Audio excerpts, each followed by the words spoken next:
Vote পরবর্তী হিংসায় উত্তপ্ত ভাঙড়, তৃণমূল কর্মীদের বাড়িতে হামলা ও লুটপাটের অভিযোগ ওঠে আইএসএফ এর বিরুদ্ধে। এই পরিস্থিতিতে কড়া বার্তা দিলেন নওশাদ সিদ্দিকী। তিনি জানান, ভাঙড়ের শান্তি ফেরাতে মানুষ তাকে জিতিয়েছে। হিংসা চললে এই বিধায়ক পদের শংসাপত্র তার প্রয়োজন নেই এবং কোনো অশান্তির সৃষ্টিকারীকে তিনি বাঁচাবেন না বলে স্পষ্ট জানিয়ে দিয়েছেন।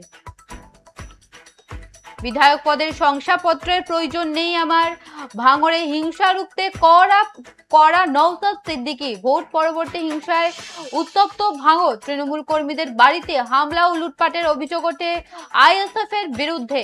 এই পরিস্থিতিতে কড়া বার্তা দিলেন নওশাদ সিদ্দিকী। তিনি জানান, ভাঙড়ের শান্তি ফেরাতে মানুষ তাকে জিতিয়েছে। হিংসা চললে এই বিধায়ক পদের শংসাপত্র তার প্রয়োজন নেই এবং কোনো অশান্তি সৃষ্টিকারীকে তিনি বাঁচাবেন না বলে স্পষ্ট জানিয়ে দিয়েছেন।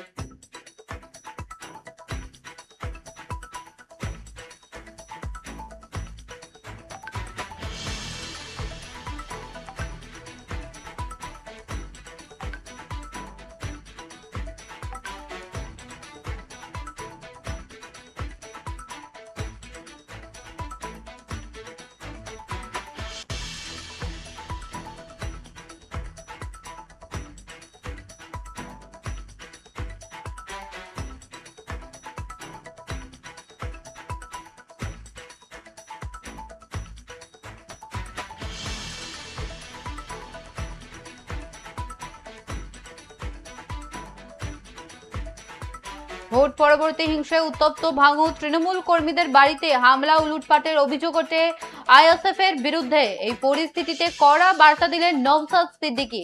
তিনি জানান, ভাঙড়ের শান্তি ফেরাতে মানুষ তাকে জিতিয়েছে। হিংসা চললে বিধায়ক পদের শংসাপত্র তার প্রয়োজন নেই।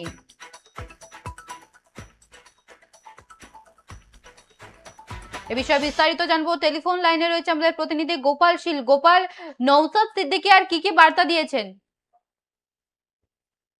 তুমি বলে রাখি, দক্ষিণ চব্বিশ পরগনা শুধু নয়, বিভিন্ন প্রান্তে দেখা যাচ্ছে তৃণমূল কর্মীদের উপরে আক্রমণ, তাদের বাড়ি ভাঙচুর, এই সমস্ত ঘটনা ইতিমধ্যে হচ্ছে। বিষয়ে নওশাদ সিদ্দিকী ইতিমধ্যে কিন্তু বার্তা দিয়েছেন, পরবর্তী ভোট পর্বে হিংসা হচ্ছে সেই সমস্ত ঘটনা যাতে বন্ধ হয় সে বিষয়ে তিনি বলেছেন।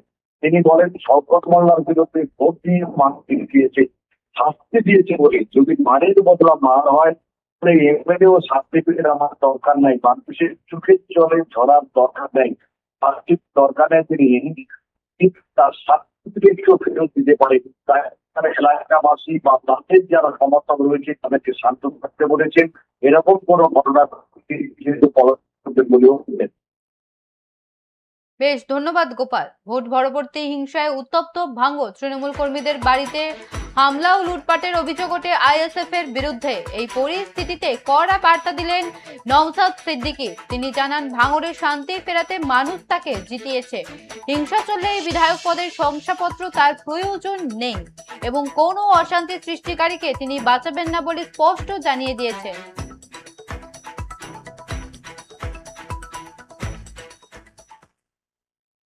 মারি হয়, চোখের বদলা চোরাই, সব তো পৃথিবীতে একদম অন্ধ হয়ে যাবে। আজকে তোমার হাতে ক্ষমতা এসছে, তুমি পিটলে, কালকে পরশু কার হাত ক্ষমতা আসবে সে পিটবে তোমাকে। মার তো চলতে থাকবে, মার বন্ধ করতে হবে না। আমি সাধারণ মানুষের উদ্দেশ্যে বলছি, কারো প্ররোচনায় পা দেবে না, পুলিশ তুলে নিয়ে চলে যাবে, আর নওশাদ তার পাশে তখন থাকবে না। হিংসায় যুক্ত থাকলে বা হিংসা হচ্ছে দাঁড়িয়ে আছে, তুলে নিয়ে চলে গেলে আমাকে ফোন করলে আমি কিন্তু আর ছাড়াতে পারবো না। এমনি সময় আমার যত ছেলেকে গ্রেফতার করেছে আমি মালা পরিয়ে বাড়িতে পাঠিয়েছি, তাই তো? কিন্তু আমার ছেলের দোষ ছিল না, তাই আমি মালা পরিয়ে ঘরে ঢুকিয়েছি। যদি ভাই কেউ হিংসা হচ্ছে সেখানে দাঁড়িয়ে আছো, তোমাকে এসে পুলিশ তুলে নিয়ে গেছে, আমি কিন্তু তার পাশে থাকবো না। আমি হিংসা ভাই করবো না। আমি হিংসা তাতে যদি বলে ভাইয়া আমরা ভোট দিয়ে জিতালাম, বলো, আমি এসে সার্টিফিকেট ছিঁড়ে ফেলে দিচ্ছি, ভোট করাবো।